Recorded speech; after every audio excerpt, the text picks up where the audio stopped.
Él es Antonio Díaz Deus.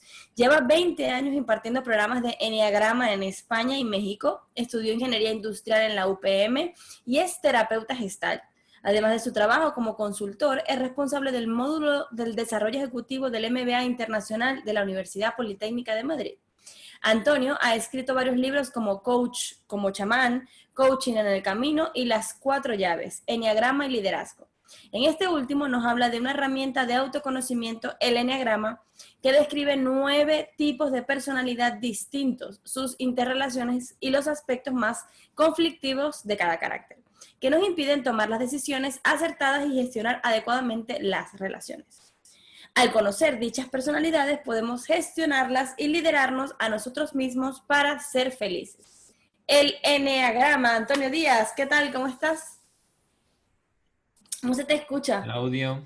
Si puedes ponerte el audio, ¿vale? En la parte del microfonito, en el Zoom, en la parte... Ahora sí se me oye. Ahora sí. Gracias, Enrique. Te sigo hace mucho tiempo también, que no habíamos oportunidad de hablar.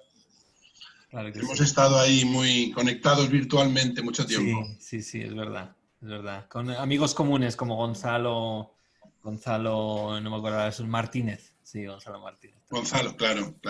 De Mucha Infobae. gente. Pues aquí estamos. Estoy en Tenerife, aquí con un buen clima, la verdad. Maravilloso. Antonio, gracias por haber venido y aceptar esta invitación virtual. Aunque, bueno, nos ven como 7.000 millones de personas, ¿no, Kike? Así que, bueno, Casi ya 8.000, vemos... casi 8.000. Casi 8.000, ¿no? Así Bueno, que, bueno, Antonio... podemos llegar a los 8.000. Otra cosa es que nos vean. Ya, claro. Nosotros tenemos mente expansiva, así que pensamos en esos casi 8.000 millones de personas. Así que, Antonio, por favor, para esas 8.000 millones de personas, cuéntanos qué es el Enneagrama.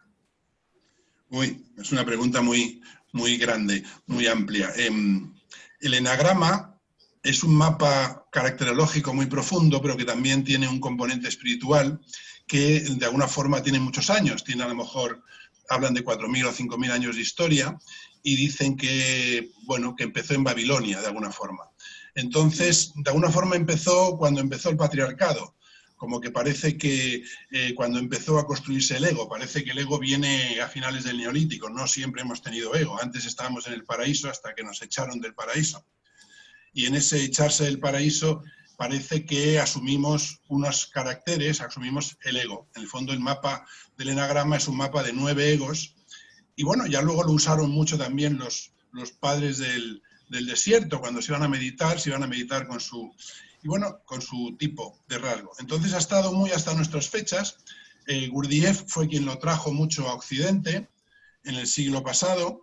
Y bueno, y yo lo rescaté de Claudio Naranjo, que parece ser que lo aprendió a través de Ichazo en Arica en los años 70. Y Claudio Naranjo empezó a dar clases en Berkeley en los 70s con la propuesta de que las enseñanzas fueran confidenciales, pero bueno, eso parece ser que los jesuitas no lo pudieron soportar y decidieron que no, que ellos pensaban que el enagrama era una cosa suya y no siguieron los planteamientos de silencio y entonces empezaron a expandirlo por Estados Unidos. Por eso ahora tenemos el modelo americano del enagrama, que es un modelo muy caracterológico y muy estilo americano, ¿no? Como si fuera un carácter astrológico, ¿no? Como si fuera... Y luego tenemos el modelo más de gente de Claudio, que estamos más enfocados más en desarrollo y en terapia y algo así, ¿no? Entonces, a ver, ¿se me ha ido? No, te estamos viendo y te estamos Sí. escuchando perfectamente. Estamos escuchando bien. Ah, bien. Entonces, no sé por qué se me ha ido. Bueno, pues sigo hasta que vaya a encontrarme por dónde está esto.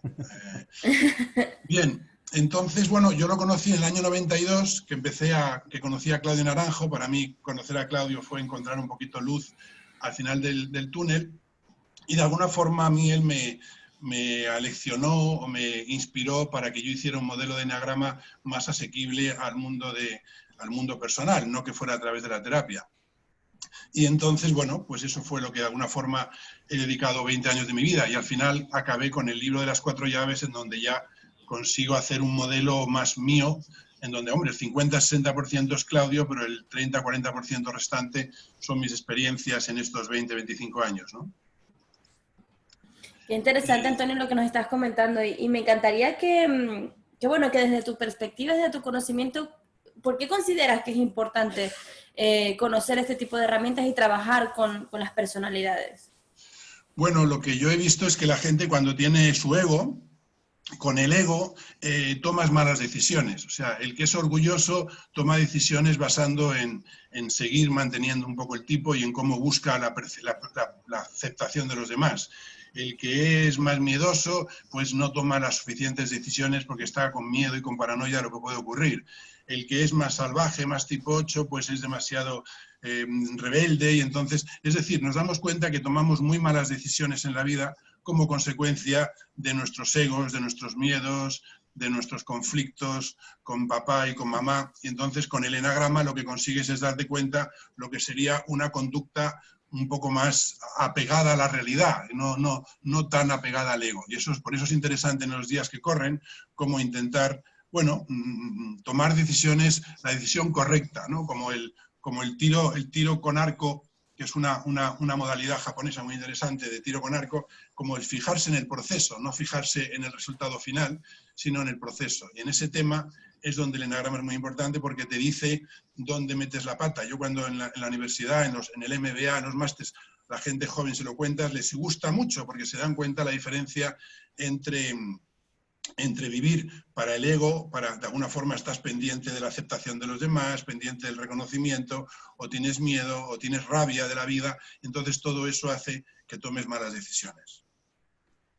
Y en el modelo del eneagrama, Antonio, ¿cómo es visto por la comunidad más, digámoslo así, académica? Me has hablado antes de que Claudio Naranjo estuvo ahí en la universidad dando clases, de todo esto, pero cuando hablas de eneagrama hoy en día en universidades y en sitios académicos, ¿cómo te miran? ¿Te miran bien, te miran mal, te miran todo lo contrario? Claro. Eso es una pregunta muy interesante porque hay que cambiar un poco el enfoque. El enfoque de Claudio es un enfoque en donde presta muchísima atención en el ego, ¿no? Y entonces es muy desestructurante para entendernos. Es un modelo muy desestructurante que puede estar muy bien en un proceso de terapia, pero quizá en un proceso solamente de coaching, un modelo tan profundo, muchas veces el cliente no quiere ese nivel de profundidad, ¿no? Entonces, claro, no le puedes imponer ese nivel de profundidad. Entonces, ¿qué ha ocurrido? Que cuando Claudio ha dado conferencias, yo recuerdo alguna conferencia en ESADE y eso, claro, él pues no da concesiones y entonces él va a su lado de la terapia diciendo que el enagrama es un módulo, es una forma de un camino del héroe en donde tú trabajas tu espiritualidad y eso está muy bien. Lo que pasa es que cuando, claro, en el mundo, digamos, empresarial, el discurso de Claudio ha sido demasiado terapéutico para entendernos. Yo lo que he descubierto es que cuando trabajo en la universidad, en el MBA, en lugar de hacer tanto hincapié en las partes negativas del ego, hay que también trabajar mucho con la parte positiva, ¿no? Hay que ser capaz de seducir de alguna forma a los alumnos hablándoles de la parte positiva de su rasgo y una vez que asumen las partes positivas de su rasgo, entrar a trabajar, digamos, las partes, digamos, más egoicas. Pero claro, pero si empiezas trabajando las partes egoicas, la gente sale corriendo. Entonces, muy interesante la pregunta. O sea, hay que saber a quién va dirigido, a quién te diriges tú, ¿no? Es importante, cuando estás hablando del enagrama, a qué colectivo estás dirigido. Porque, claro, si es un público objetivo que está dispuesto a una desestructuración profunda, vale. Pero si no, pues no tiene sentido generar problemas donde no los hay previamente, ¿no? Pero es una buena pregunta, gracias.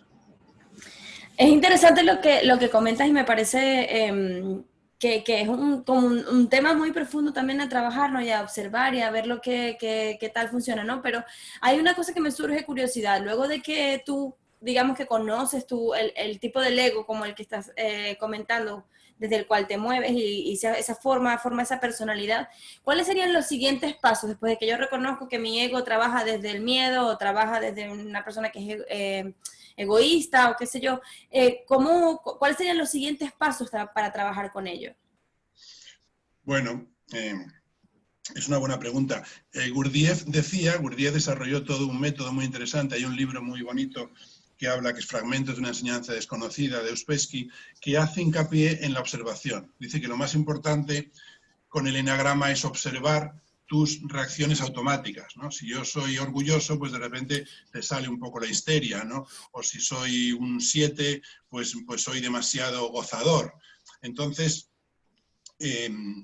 claro, el primer paso es darte cuenta, es observarte, ¿no? Como observarte cuando se te dispara el ego y cuando tus reacciones son automáticas, porque como que de alguna forma reaccionas de forma automática como has aprendido durante muchos años, pero te das cuenta que esa reacción que con 4 o 5 años pues era positiva, porque con 4 o 5 años lo que quieres es más mamá, más mamá, más mamá, y competir con tus hermanos para tener más mamá, y entonces desarrollas toda una estrategia para tener más mamá. Pero cuando tienes 40 años, pues esa estrategia de tener más mamá, bueno, si te casas con tu mamá, que es lo que hace mucha gente y eso, bueno, pues la puedes seguir manteniendo, pero en condiciones normales, lo normal es que con 40 años esas estrategias ya no te sirvan, entonces te las tengas que cuestionar. Y entonces ahí es donde es interesante el enagrama. No yo lo noto con personas más jóvenes de 23, 24, 25 años, no les hace tanto impacto como con gente que ya tiene una cierta edad, 35, 40 años, y como digo yo, ya han sufrido. Como que ya has sufrido y ya te has encontrado con, como dice Claudio Naranjo, la persona demuestra más conexión espiritual cuanto más odia su carácter, cuanto más se da cuenta de las meturas de pata que haces, estás más cerca de la luz. Es paradójico, pero un poco así, ¿no? Entonces, hasta que no tienes cierta edad, y mucha gente nunca lo reconoce, no te das cuenta de cómo tus actos impactan en los demás. Eso es muy importante darte cuenta. Cuando te empiezas a dar cuenta que tus actos del ego hacen daño a la gente que te rodea y a la gente que tú quieres, eso es un punto muy importante de conocimiento, ¿no? Pero esa es la vida, es un proceso de conocimiento. Hay gente que no quiere meterse ahí, pero claro, yo me he salido de varios grupos de enagrama de Facebook, porque todo el mundo utilizaba el enagrama que fueran colores. Pues yo soy un 5 y mi padre es un 7 y el otro es un 8 y el otro es un... Y eso es un horror. O sea, es un tema de uno mismo para descubrir qué número eres, trabajártelo y bajar un poco a tus infiernos personales. Y me preguntaste otra pregunta, me dijiste el proceso y otro era... No, básicamente que luego de que cuando uno lo conoce, cómo trabaja en función a ello para poner toda esta herramienta al servicio de la mejora, ¿no? Claro, primero observándote. Lo más importante es observarte. Y esto es como la ley de Heisenberg. Cuando tú observas un electrón, ya lo estás modificando, ya estás cambiando su energía cinética porque ya lo estás viendo. Y a los seres humanos nos pasa lo mismo. Cuando somos capaces de ver nuestros comportamientos locos, simplemente viéndolos ya estás introduciendo una modificación, porque ya de alguna forma estamos tomando conciencia. Lo que pasa es que a veces es doloroso, claro, darte cuenta que tus actos no son tan maravillosos como pensabas y que están mediatizados por tu búsqueda de aprobación, por tu miedo, por tu rabia o por algo. Qué potente. Es muy potente. Cuéntanos un poquito, que antes de que se nos vaya el tiempo, que el tiempo vuela, ¿no? Háblanos de tu libro. ¿Cómo fue el proceso de crearlo y bueno, ¿a quién va dirigido? ¿Por qué las personas lo deberíamos comprar? ¿Qué nos puede ayudar? Gracias. El libro de las 4 llaves, bueno, no lo debería decir, pero fue una inspiración de una ceremonia de ayahuasca, que yo volví a la ceremonia de ayahuasca con el dictado de que tenía que hacer el libro. Entonces, bueno, me puse 2 o 3 meses sin parar de escribir, aunque ya lo tenía todo en la cabeza, porque llevaba mucho tiempo trabajando con eso. Realmente el libro fue una respuesta a una demanda de Claudio que me hizo en el año 95, 96, y él me decía eso, ¿no? Que me gustaría un libro para organizaciones, más de autoayuda, no que sea no como carácter y neurosis, porque los libros... Y eso fue un poco lo que yo siempre he pensado, y escribí 2 libros como de entrenamiento para ese libro, porque el coach como chamán y coach en el camino fueron como entrenamientos para el tercer libro, que es el de las 4 llaves. Y en el fondo el libro es lo que yo quería hacer, es una especie de libro de autoayuda serio, pero desde el planteamiento de Claudio, no desde el planteamiento de los americanos que le habían robado su enagrama, según él. Entonces, tiene todos los planteamientos de Claudio, de desarrollo del ego, hablo de las máscaras y luego incorporo mi pequeño granito de arena, que es lo que yo he aprendido en estos 25 años del enagrama. Intento hablar del enagrama a través de películas, a través de figuras de la literatura, con mucha información, ¿no? de la guerra de Juego de Tronos, de por qué fulanito es un 1 y no un 4, o sea, para que la gente aprenda el eneagrama de una forma sencilla, que no sea intensa y que no sea... Yo intenté hacer el mejor libro de autoayuda que pueda, o sea, aunque no me gustan los libros de autoayuda, pero quise hacer un libro de autoayuda serio, para entendernos, ¿no? Entre comillas, ¿no? sin decir nada de los libros de autoayuda. Y entonces, ¿por qué? Hombre, es una guía, la gente que lo tiene, es mal decirlo, pero lo tienen en su mesilla anoche como si fuera una Biblia y lo miran mucho. Porque hay una cosa muy interesante que es cuando tú descubres tu rasgo, empiezas a ver los rasgos de los demás. Pero hasta que tú no te ves, los rasgos de los demás es una pura fantasía. Como que solamente eres capaz de percibir la vulnerabilidad de los demás cuando tú eres capaz de trabajar de tu propia vulnerabilidad. Cuando yo estoy desde la potencia de que yo soy muy poderoso y que yo sé lo que es lo que mucha gente hace con el enagrama, se aprenden 4 cosas y se ponen a decirles a los demás lo que tienen que hacer. Y les dicen, pues a ti lo que te pasa es esto, yo lo sé porque el enagrama eres una...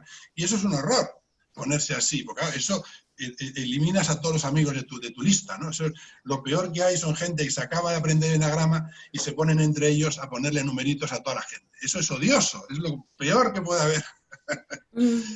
O sea, como que el enagrama al principio te sube mucho el ego, pero luego te tiene que... O sea, el tema es, mírate lo tuyo, trabájate lo tuyo y luego ya tendrás tiempo de juzgar a los demás. Es una de las, no sé si llamarlo crítica o punto de no comprensión o de ignorancia, ¿no? Por parte de las personas que no conocemos con profundidad el eneagrama, y es ese punto de estás etiquetando, ¿no? O sea, sí. Tú eres un 1, con lo cual de alguna forma todo te va a llevar a que hagas esto, pienses de esta determinada manera, etcétera, ¿no? Entonces, claro, nosotros desde lo que es el mundo del coaching y otros sitios lo que buscamos es que nadie es nada, ¿no? Realmente es verdad que partimos con un proceso inconsciente, aprendido y biológico por otra parte, pero a partir de ahí tú puedes decidir hasta cierto punto cómo te quieres comportar, cómo quieres pensar, cómo quieres sentir y cómo quieres hacer, ¿no? ¿Cómo ves esta idea, ¿no? Esta idea sobre el eneagrama sí, eneagrama no. Evidentemente, como gran defensor del eneagrama que eres y habiendo escrito libros, supongo que tendrás algo que decir a esos críticos, ¿no? que hablan del eneagrama. Bueno, claro, ocurre que es una realidad, que el eneagrama sirve como una guía para los terapeutas que empiezan y sirve como una guía para los coaches que empiezan. Y eso es inevitable. Es decir, es inevitable que el terapeuta que empieza se encuentra con un 2 y lo que hace es, ¿cómo hay que trabajar con un 2? Pues con un 2 hay que hacer esto. Bueno, pero lo malo es que las personas muchas veces van buscando eso, van buscando unos consejillos. O sea, no quiero trabajarme tú. Y ese problema lo tengo yo cada vez que doy enagrama. La gente dice, no, tú a mí no me comas el coco, tú a mí dime qué tengo que hacer y dame la herramienta, ¿no? Y tú dime, porque estamos acostumbrados a la pastillita. Estamos acostumbrados a, no, oiga, que me duele la garganta, que me dé la pastilla para la garganta.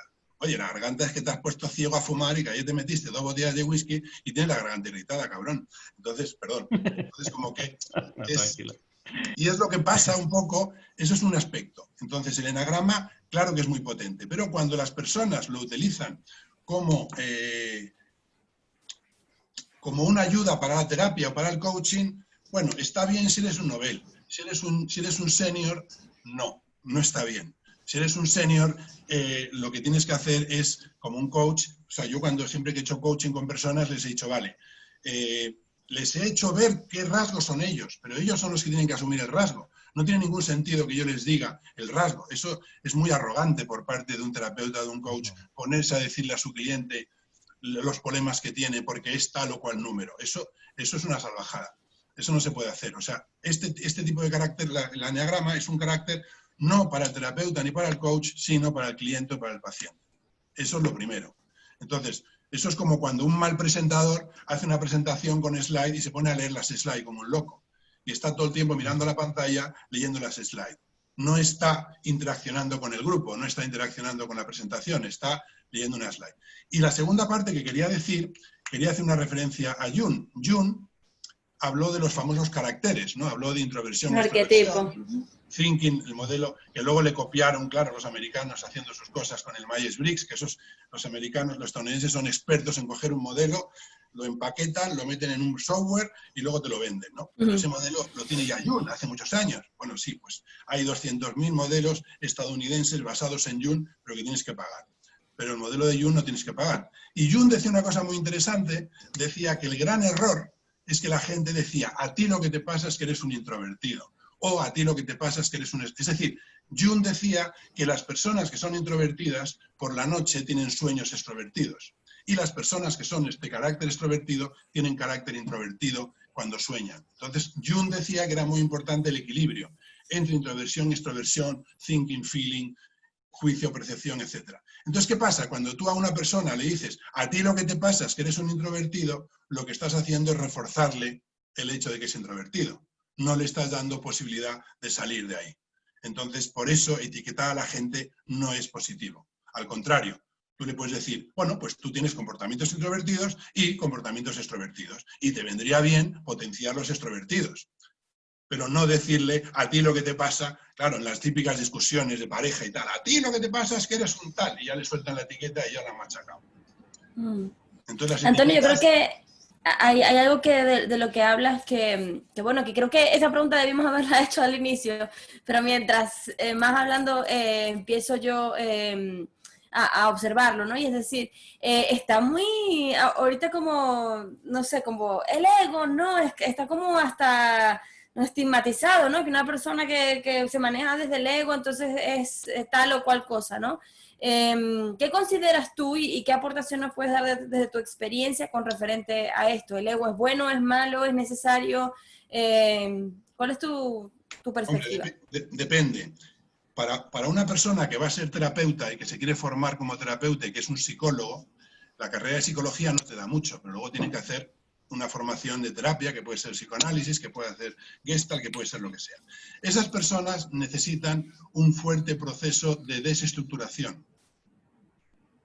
Es decir, esas personas tienen que trabajarse mucho el ego, porque están especializadas en trabajar con egos de otras personas y tienen que evitar las famosas contratransferencias y todo esto. Bueno, esto es así. Pero los que no estamos en el mundo de la terapia y los que no estamos en el mundo de la psicología, entonces estamos en otro sitio. Y hay una cosa que yo aprendí de Robert Dills, que él decía que con el ego hay que negociar, que es muy interesante. Porque aquí ninguno, pues sí, está muy bien la espiritualidad y todo, pero luego estás en la vida real, y la vida real es la vida real. Entonces tú tienes que negociar. Entonces tienes que negociar con tu ego. Y cuando haces un proyecto, está muy bien estar en un proyecto al servicio, yo estoy al servicio y mi ego no está para nada. Pero luego es muy importante que te preguntes, ¿qué gano yo aquí para mí? Es decir, hay que negociar con el ego, en el nivel en el que estamos nosotros. Hombre, una persona que es un terapeuta y se forma como terapeuta y que tiene que trabajar con psicóticos, tiene que trabajar con perversos, tiene que trabajar con gente muy conflictiva, es lógico que en un momento dado esté muy desestructurada. Pero en la vida real, si tú estás muy desestructurado, pues a veces te cuesta. Por ejemplo, la gente joven, yo tengo una hija de 19 años y muchas veces me cuesta mucho confrontarla desde el enagrama, porque la gente joven lo que tienen que hacer es sacar un ego fuerte para pelearse en la vida y luchar contra la sociedad. Y con un ego desestructurado muchas veces no tienes herramientas. Entonces, bueno, el camino al infierno está pavimentado de buenas intenciones, ¿no? Y también se dice que el diablo no sabe para quién trabaja. Entonces, bueno, yo diría que el ego sí, hay que trabajárselo, pero no desestructurar, o sea, no un proceso de desestructuración porque el cliente no quiere eso. No sé si me explico. Sí, claro, por supuesto. Antonio, que ha sido maravilloso compartir este tiempo contigo. Por favor, déjanos las personas que nos están viendo y que quieran trabajar contigo, cómo pueden contactarte, redes sociales, página web, correo electrónico. La página web mía es muy fácil, es Intégrida, como integridad, pero sin la D final, intégrida.net. Ahí me tienen y tienen un correo y tienen todo para mí. Y muchas gracias por este tiempo, lo he pasado muy bien charlando con vosotros. A ti, Antonio, muchísimas gracias por habernos acompañado, así que vamos a una pausa muy corta y ya volvemos con más de Gente